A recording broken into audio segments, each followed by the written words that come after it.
Welcome to the 13th episode of EzzTees, your bi-weekly dose of Black love. My name is Ellyn for the E. And my name is Paul for the P. For those tuning in for the first time, we started this podcast to celebrate a milestone in our relationship. 35 years of marriage, friendship, growth, and yes, a little craziness too. Though now it is 37 years. Yippee!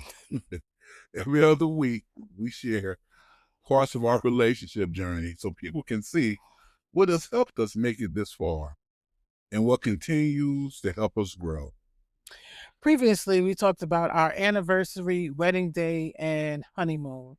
If you missed that episode, definitely go back and listen. And if you're new here, welcome. Make sure you subscribe so you can catch up on all of our previous episodes. This week, we're discussing finances in our Black Love, Marriage, and Financial Growth episode. Before we get into today's episode, let's start with a moment of gratitude. I'm grateful for living 61, hopefully 61 years on this earth. Because May 26th is my birthday, and so I'm grateful for that. Being a lot healthier than I was at this time last year, so I'm grateful for that, and just being able to spend time with my family and my wife, and being with each other, and working on projects together. So I'm really grateful for that. What about you, honey? What are you grateful for today? I'm grateful that you finally caught up. You'll be 61 in a couple of days. And though when people see us, they think that you're a lot older than I am. They do. That's true. Which is hilarious. They think I'm rocking the cradle. Yeah, he almost got into a fight with one of our neighbors because he said the man told me to be ashamed of himself marrying that young girl. And he was like, "What young girl?" He was like, "I don't have any daughters. Who are you talking about?"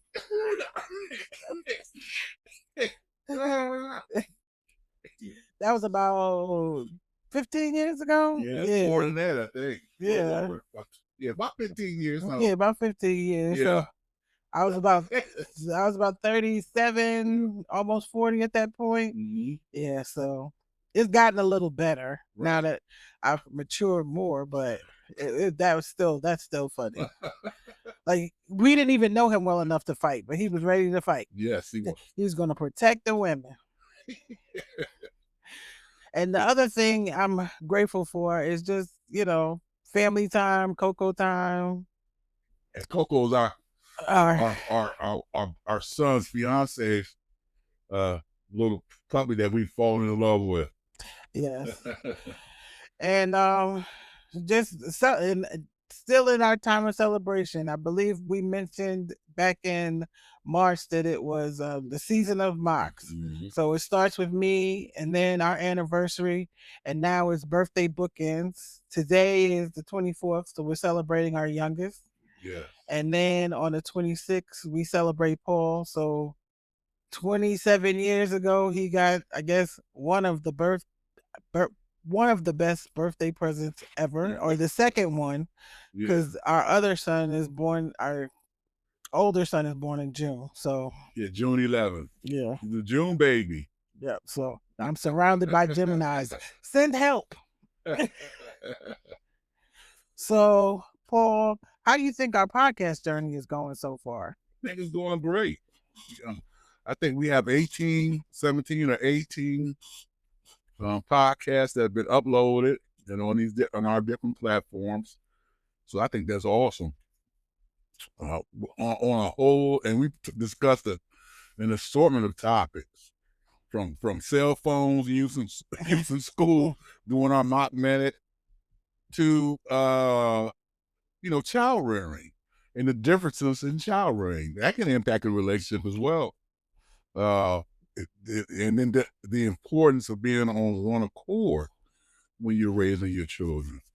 So we've talked about an assortment topics, which I'm proud of. I'm proud to say that we have things on our platforms that I'm proud of, and my wife is proud of. Um, and talk about love and the importance of marriage.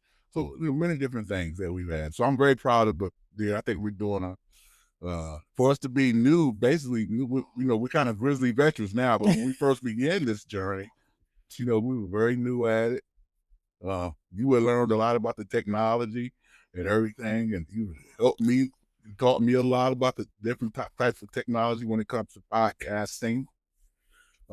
So it's been great. What about you? How you feel our journey is going so far? I feel the same way. I feel that I'm nothing against, your livelihood, Right. but it was interfering with my dreams and wishes. What was that livelihood? What was that livelihood? Your special education teacher career for the last 20 plus years. Yeah, it's almost 25, almost 25, almost 25 years. And as I think we will discuss, retirement and, in that stage in your relationship as well. But at this point, because of health issues, which we discussed when we came back earlier this year, he has more, I won't say free time, but more time to focus on doing something that he cares about, which has kept us more consistent.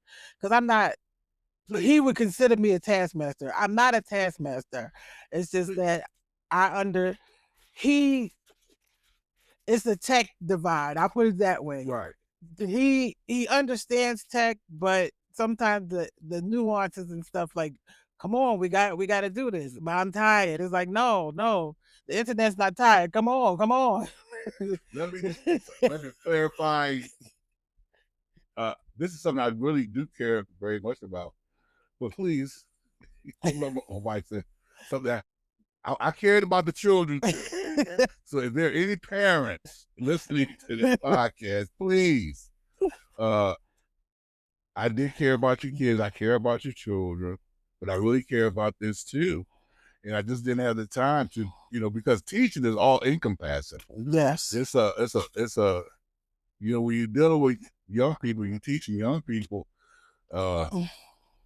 you're really talking about life and death for many kids, because if they don't get the skills that they need, they're going to struggle in adulthood. So I took the job very, very seriously. Some people thought I was, I would go too far, but I was saying to somebody, hey, this is a matter of life and death for such and such. And some people thought I was going overboard or being overly dramatic.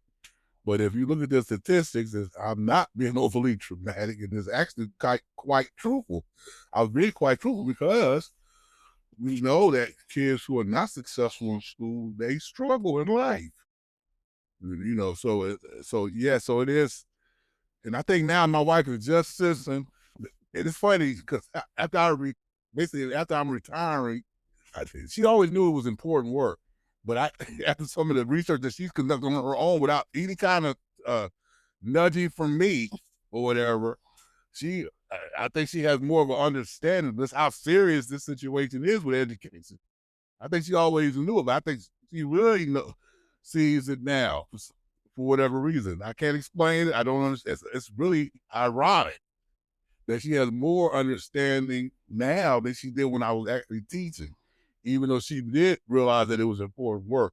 But now when she's out in the community and things, and she's dealing with certain young people, and she wants to blame me. And they're all Paul's children. So whenever you see a child acting up, then he's Paul's child. This is my fault. But I don't teach all of America. They're all Paul's children. I don't care what it says. I don't care what it says. They're all Paul's children. But they're my babies, and I love them and I care for them, and they're young people who need guidance. Not all of them, but many do. Many that I have taught or had the pleasure of, guiding. They needed some, some direction, and so of course I'm going to miss teaching. Oh my God, I'm missing, very much. But I love what I'm doing now. I really do love podcasting, and then the writing. I really enjoy that. So Go ahead, honey. You know, I don't want to talk about this the whole podcast. Well, when it comes that, and as you can see, he loves teaching. Oh yeah. And it took me a while to kind of adjust, especially, as he got further and further into his career. But as the years passed, as the children got older and they weren't in the house, I was like, oh, and I would look at him because usually before school, we would try to go away that week before school started so he could refresh and kind of take a break. And I would tell him when we would come back and say, oh, well, I'm gonna be a school widow. And he was like, what do you mean? I was like, I guess you'll go with your work wife. He had a young lady that he works with. I said, I'll no longer exist for the next 9 months. And he just looked at me and I think he finally got it. And I got it. I was like, well, and I would just kind of, go on and do my own thing. And he would teach and work and sleep because he would be tired. Teaching all the world's children is tiring. I remember one. I know it had to be maybe 2 years ago, 3 years ago. And I know for like 3 months, I would come in the house, eat a little something, barely spoke to Ellyn. That's how exhausted I would be. Take a shower, lay down, go to bed. It would be like 8, 9 o'clock. Yeah, he would be And going. she told me one day, she just said, I don't hardly see you. Do you live here? And I said, yes, I live here. I don't see you. I haven't seen you in 2 weeks. I said, what? And she really hadn't seen me. I'm not talking about in past. She hadn't seen me. Like sit down and talk. That's Usually we sit at the kitchen table and share dinner or whatever. Yeah. But most of the time when he was in the throes of teaching, and I was, because I had the privilege of still working from home, I would make, because when the kids aren't here, you can make dinner and there'll be food. Yeah. So I would usually kind of make something to eat or get something out that would be here. So by the time he got home, he could eat and then kind of come round down. And then if I was working and he came in and he ate and he went to sleep, I definitely didn't see him. Mm-hmm. So that's what would happen. And I guess one day I saw him, because even when it was COVID, there were times like that. He would be working in his space and I would be working in mine. And I might pass him by as I'm grabbing something for lunch. And then because teachers get up so much earlier, yeah, he would be like, by the time I got off work, he was like, good night. I'm like, huh? I like was for a while. Yeah, so it was just that way. And that, I will say, that's with high school. Previously, he taught middle school and elementary, so we saw each other more because he could stay up a little late. Yeah, because elementary and middle school started a little later, so he could stay up longer. But high school starts at 7. He had to be there 7:20. Yeah, 7:15. 7:15. So that comes early. So about 7, 8 o'clock, he was bye. See you later. Especially if he didn't have any other work to do or there was no type of sporting event on. True. So now we're going for our main topic. Yes, and as I said, I do feel the same way about this. We found our consistency, and we seem to be on a good track. As long as we keep going, we should keep building. And it's a lot of people probably don't understand that because of how crazy we can be together sometimes. But honestly, one thing we've always been able to fall back on is our friendship. Right. So of course this works. Yeah. And so on to the topic for this week, which is our main topic. Well, and this week we're discussing money, my favorite topic, and Ellyn's least favorite topic. She does not like discussing money. The reason I don't like discussing money is because Paul uses what I call the ambush method, in air quotes.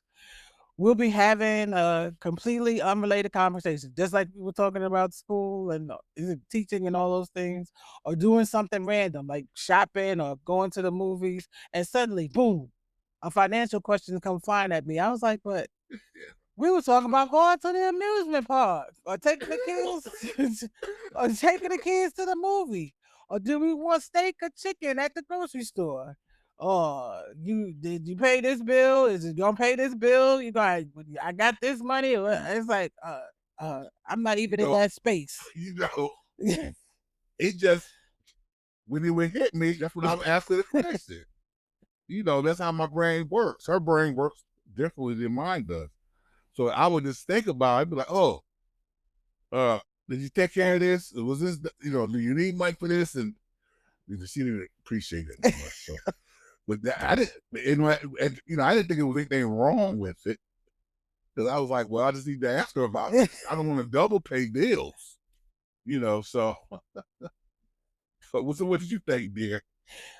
And he used to do the same thing with phone calls. I would walk into the room and suddenly he'd say, Ellen's here, and hand me the phone. And I was like, thankfully, after a few awkward conversations, he stopped doing that. Thank goodness.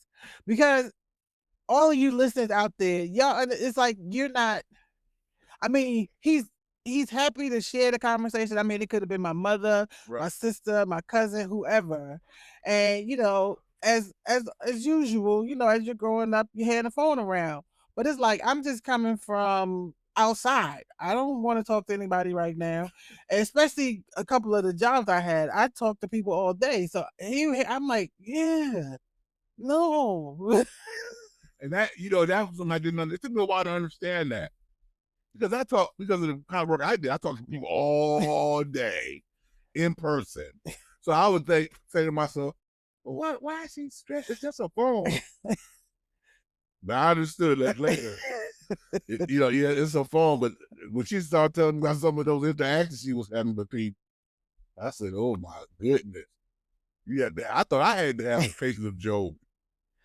She needed the patience of Job and Moses. I mean, my goodness, some of that stuff she was dealing with. I tried to work towards that. Yeah, he's gotten a lot better now. Yeah. Now he just puts the phone on speaker. Hey, Ellyn walked into the room. But at least when the phone is on speaker, you can say hi, right, and then you can run out. But when somebody hands you the physical phone, you got to talk to him. Yeah. So I will give Paul credit about the finances. If we would have followed some of his financial instincts earlier in our marriage, we probably would be in an even better financial position today. Well, I've always said I only did it because if I didn't bring it up, you would never talk about money. Exactly. That was my game plan. and honestly, that might still be true. After 37 years of marriage, I'm still a work in progress, but life has a way of forcing you to grow. So there's still hope. But seriously, it's amazing we're still standing because money is one of the top reasons couples get divorced. And we've seen those divorces firsthand. There were two situations that really stuck with me from Paul's work experiences. One at the steel plant and another while he was teaching. In both cases, you actually tried to talk the men out of a divorce. I remember you telling me once, if someone running up your credit card makes you feel this way, marriage may not be for you. That's right. Money can create a lot of stress in relationships. But with communication, honesty, and teamwork, it can also become a tool for building stability and a future together. Absolutely. Today, we just want to share some of our experiences and lessons about managing finances in marriage. And when we came to those two experiences that Paul had in his work, the one that really got me was that first one at the steel plant. It was like the man got married. He was like really happy. And I guess they were sitting in a lunchroom and he started talking to Paul about, I guess, they didn't have that money conversation and his wife was running up his credit cards. Mm-hmm. And I guess he was telling Paul as time went on, by month 6, he was like, I can't live like this. Yeah. And Paul was looking at him. He was like, but you just got married. He's like, no. And shortly after that, he got divorced. Yes, he was serious. So some people, if you don't have that conversation about finances before marriage, it can cause a breakup. And some people like, oh, what? And I don't even thought for to me. I'm saying you gonna break. I couldn't believe he was gonna break his marriage up over a few dollars. But look, for him, it was more than the money. It was a trust issue. He felt that she was hiding, doing sneaky things behind his back, so he felt he couldn't trust her. So he ended up divorcing her, and she was heartbroken. Uh, she cried and broke down. I said he was firm, and he did break up with her. And as a matter of fact, he ended up leaving. Yeah, I was He left the job and everything. So. yeah, because when Paul told me that, I was shocked. I was like, I mean, 6 months is not enough. And I guess he didn't understand that. It's not enough for people to come together and start to understand each other. Because at that point that he had been married for 6 months, we had been married almost 30 years at that point. But William was born when you were doing that, so it was about 20-something years. Yeah, 20-something years. He didn't want to hear what I had to say. And that was it for him. Yeah. So for some people, finances are, very depending on their background and what the things they've gone through, and their families have gone through financially. That's a what I call for them. It's a non-negotiable. Once you do something like that, they're not gonna be with you. They see one of their parents either abuse the other financially, and they look at that as abuse. So they won't even do that. See, I don't look at it that way. If that had been the case, we'd have got divorced. Yeah, because sooner than that 6 months. Yeah, because I didn't look at it that way. Plus, turned out we had children, and I look at it. What is the purpose of getting a divorce? We got to work it out, and we got to gain some type of understanding. In order to respond that way to something like that, you have to have a certain amount of maturity, and you have to understand what's important. Because you can always get money, but once that marriage is done, now you got to think about your children. Your kids are now not with you every day. And one thing I've always wanted was to be around my kids every day. I didn't want some other man raising my kids. No. Nor did I want to be in a situation where I had to fight for my kids. Now the mother's not there with them every day. Ella's not with them every day. So we worked it out. You have to say to yourself, how bad do I really love this person? And do I want to stay married to this person? You have to be honest with yourself. Just don't do it for the kids. Yes, the kids play a part, but do you love this person enough to work it out? Yes, and that's really a question that you have to ask yourself. And one of our solutions was, if I spent the house money, which most is because Paul usually worked more consistently than I did, then I had to go find the money to put back the money that I spent. So as long as whatever I did I could cover, we were good. And she had a job, and I told her, I'm not gonna be not somebody that, oh man, you crazy, no. And I let her know. If you mess that money up, whatever, you tell your children why they don't have Christmas. You tell them why they walk instead of riding. I'm not gonna say nothing. You explain to them why they don't have what they need to provide and gain the money up. Because the kind of hours I had, I didn't have time to run all around paying these bills, and I trusted Ellyn to do that. Now, and I told her, don't come to me if you if you mess the money up. And so we had it was no problem. I had released it. I let it go. The Unity Church is they call it release. And I released it to God. There were a few times I did have to humble myself and be like, yo, I dug a little too deep. I could cover something, but I couldn't cover it all. A couple of times. But what was the lesson? Because we all get a lesson in life. I'm not gonna be going crazy over it. Now, if you want to be stressed out, that's on you, but you understand. Right? And if I got to pay it, you're gonna hear my mouth. And she didn't want to hear that. So, everybody, we all go through these obstacles in marriages, right? And I'm not perfect. And why am I? This is another thing I want to say something. Talk about. I'm not perfect. So why do I expect my wife to be perfect? This is why a lot of these marriages end up breaking up. Because everybody expecting their price to be walking on cloud nine. Cloud. They're human. People are human. They're gonna make mistakes. Yeah. And you walking around thinking your spouse is perfect and this and that. Now, I'm not talking about cheating on each other. I'm not talking about that. But I'm saying if your wife feel a little bit more than she should, or the husband feel a little bit more than you should, or he hang out a little later than he should with the boys, you gonna file for divorce because of that? Come on now. Again, would have been divorced a long time ago. Stop. But come on. If I was that way, if I thought that way, we would have been divorced the first year of marriage. Yeah, probably. So what I'm saying is, what is your marriage important to you? Right? Or the relationship that you have with the person that you're married to. Well, let me just say this. Just because you go with another person, don't mean the issue's going to be different. No. It could just be a different issue. Yeah. But you're going to have to deal with something. So maybe you might have to deal with one of her family, her brother or something that wants to live. You don't want to live in there. Or somebody from your family wants to stay. You let the person stay. They don't work. They want to stay for free, eat off of you. They think you owe them. So that's another issue. So it's going to be issues in marriage, no matter what. Big or small. Yeah. Big or small. And you say, what you said about those conversations? When you have those conversations, they're what? They aren't always easy. That's right. And especially when two people grew up with completely different views about money. Sometimes your family teaches you financial wisdom. Sometimes they only teach fear, stress, or survival habits. Yes.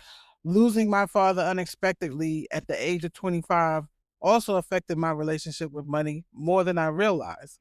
For years, I stayed stuck in certain patterns emotionally and financially.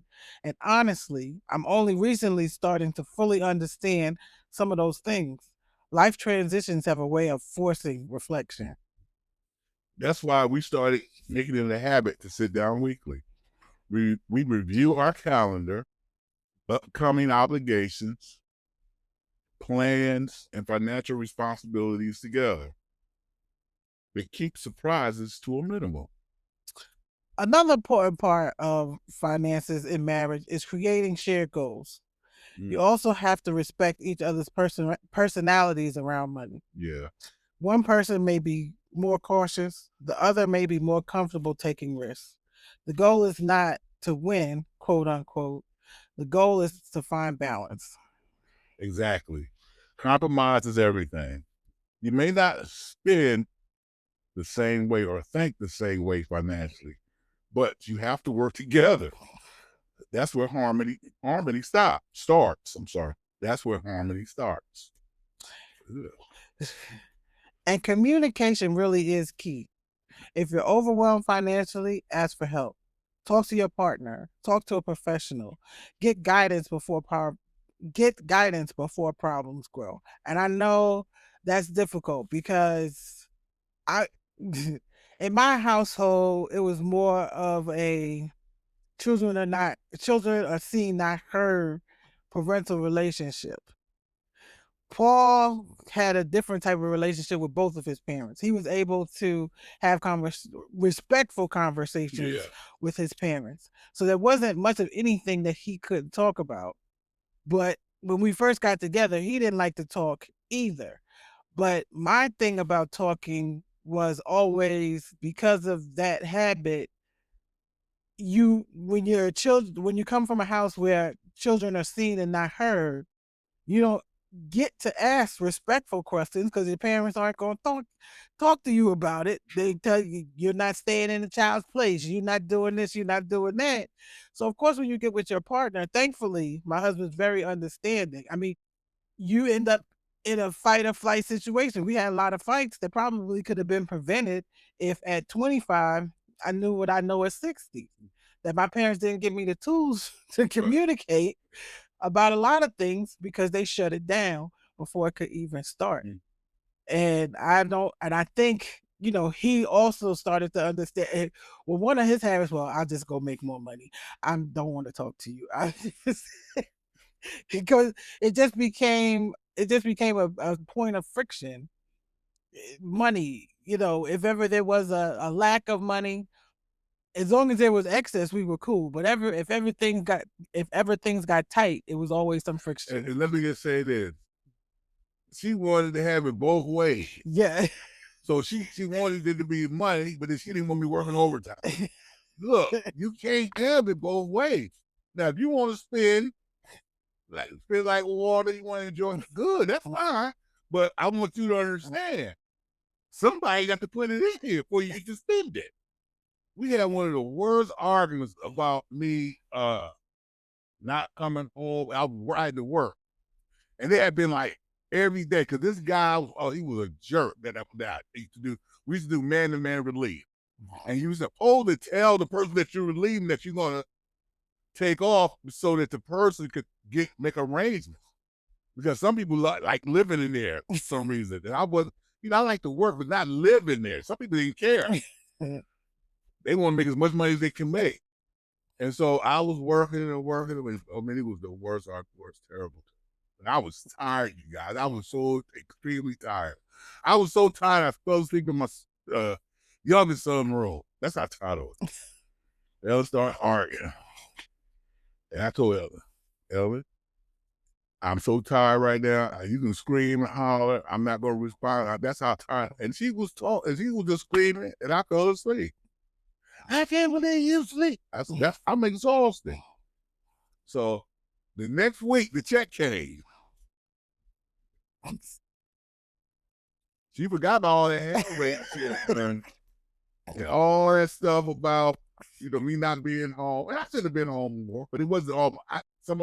It wasn't totally my fault, But then, too, it's important to learn that if you do something, it's going to. I had done something. It impacts everybody, not just you.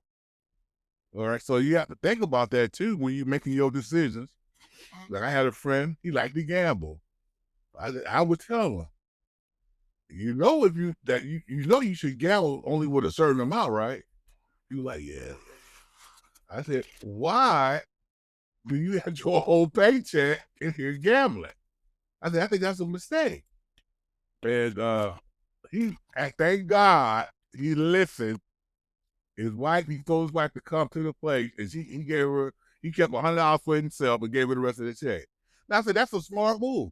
I said, now what made you do that? He said, the last time we was out here, I blew my whole check. Yeah, you remember that. He remembered it. He was yes, and for those who want to know, yes, I did give him some money to pay his rent because I had done really well that night. But you know what he learned? Because I told him, I've been where you at. I'm telling you, don't bring all your money. You have to teach people, help them to learn because of some of your own experiences too. The person has to be willing to listen. Well, true too. That's true too. Most people won't listen till something happens. Then once something happens, now they're ready to listen. And I have no words for you now. What? I forgot what we were talking about. You said communication is really key, right? Yes. We talked about communication. We talked about, I said everybody makes mistakes. It's important to get guidance before it gets the problem becomes a larger problem. Some people don't do that. They continue to keep digging a hole deeper and deeper and deeper. But it's important to know that everybody makes mistakes. Marriage and finances are both learning experiences. We definitely would have made different decisions if we knew then what we know now. So it's a learning process. But so think about this. When you're busy working, raising children, managing schedules, and just surviving daily life, sometimes you're simply just doing the best that you can. Still, we're proud of some of the goals we achieved. All right. We helped our sons graduate college with little to no debt. We created opportunities for travel and experiences. And now we're learning how to navigate retirement. We'll figure it out, one conversation at a time. And this is part about travel and experiences. These are for not just us, but for our children. They were able to go to different places and experience different things. We just thought that was very important. All right. Now, so any final thoughts, Ellyn? I will say, anybody that's listening to us and you're in the earlier stages of your relationship, or you're considering moving to a more permanent or marital situation, discuss your finances, organize, make those decisions. Who's going to pay what? Who's going to do what? And it'll make everything cleaner. Decide where you're going to have a pot here, a pot there, a pot here. You're going to have several bank accounts. You're going to have one bank account. To make all of those decisions before you say I do, and it'll make things a lot easier. And then when you have children, don't expect more money to come from the sky. Children need everything every day, all the time. And that's from the day that they are born until the day that they leave your house. There's always a school trip. There's always somebody's shoes too small. There's always somebody's socks missing. There's always some snacks they needed to bring that they didn't tell you about. There's always some youth thing that they want to be involved with. There's always something. So you can do your best. You can put money aside for the children, but it just may never be enough. So don't get dejected. Yeah, don't. I mean, you can't worry about it. Yeah. You do what you can for your children. You let them know that you love them, and yes, those experiences that require money are important, but it's more important for you to provide a safe space, loving, learning, nurturing environment for them in their home. Yes, very true. Very true. There's a question they had asked, and the question is, what do you think about open relationships? And I'm not sure if Paul, I'm not sure if Paul, when it comes to social media, the social media piece, Paul, nobody would believe this, but Paul and I follow like different lines of the social part. I'm like into the, the Hollywood, all that kind of stuff, the gossip and all those things. Paul, unless it's something sports related, he doesn't even hear it. But there's a comedian, Michael Blackson, and his ex-girlfriend ex fiance at this time, Rada. So Michael Blackson is he's African. I'm not sure where he's from. He's either from Ghana or Nigeria. But he says that he can't be faithful to one woman. So he happened to meet this lady, Rada, and I've come to learn, I thought she was Vietnamese, but she's Filipino. And she had been in a long standing, like she got married when she was younger. She has older children. And she met him, and she was picking up what he was putting down because she didn't want to be in another committed situation. She had just gotten out of a long marriage and she was unhappy. So she was like, cool, I can do this open relationship thing.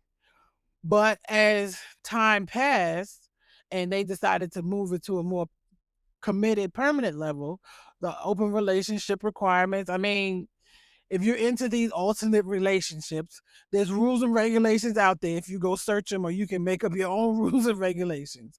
So, they would bring people in to share together, and, I guess he could be on his own, but there was certain, he could not be with one woman more than however many times. And he ended up breaking these rules. And I guess she was like, I've had enough. And in the interim, she became pregnant. So she's pregnant by him, and he breaks the rules. And not only did he break the rules, he got somebody else pregnant. So 2 women pregnant at the same time. So she has the baby, and she's like, I'm done. I'm over it. I'm finished. And the other woman, I guess she had the baby, and I guess that's where he's laying his head.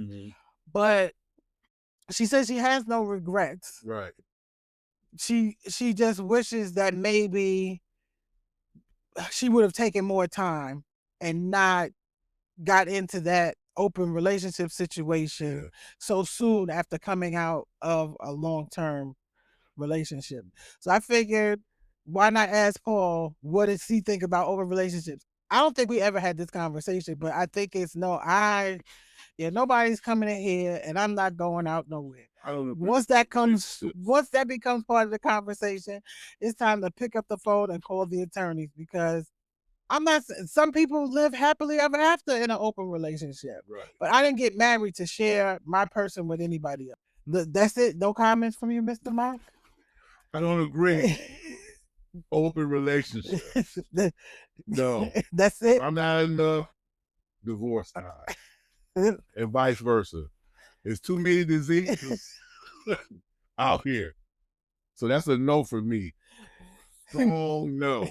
If that's what you want to do, if I'm in a relationship, that's what you want to do, you go right ahead. Don't call me when you get something that you can't get rid of. Because I told you no for me. That's it. All right. And now we're going to introduce our guests that we just. Disclaimer. We are not therapists or financial experts. We're simply sharing lessons from our crazy love story and hoping that something we've learned helps someone else. Shout out to everyone who took a few moments out of their day to listen. We truly appreciate your support and hope something from today's episode encouraged you, challenged you, or helped you reflect. Is there someone in your life who consistently gives more than expected or makes a lasting impact? Take a moment to show them appreciation, whether through your time, encouragement, support, or simply saying thank you. And if you like, share their story with us. You can message us on social media or email us at mockmediagroup4@gmail.com. You can also visit mockmediagroup.com to stay connected with everything happening with the Mocks. If you enjoy this content and would like to support the podcast, you can donate at buymeacoffee.com/Mock Media Group. Your support helps us improve the show, upgrade equipment, and continue creating consistent content. And don't forget to subscribe on your favorite podcast platform so you never miss an episode. Thanks for joining us this week on EzzTees, your bi-weekly dose of Black love. Follow us on Facebook, Instagram, TikTok, and YouTube at Mock Media Group and at EzzTees. Be sure to subscribe, leave a review, and send us your comments or questions to social media or our email, mockmediagroup4@gmail.com. See you in 2 weeks. 1, 2.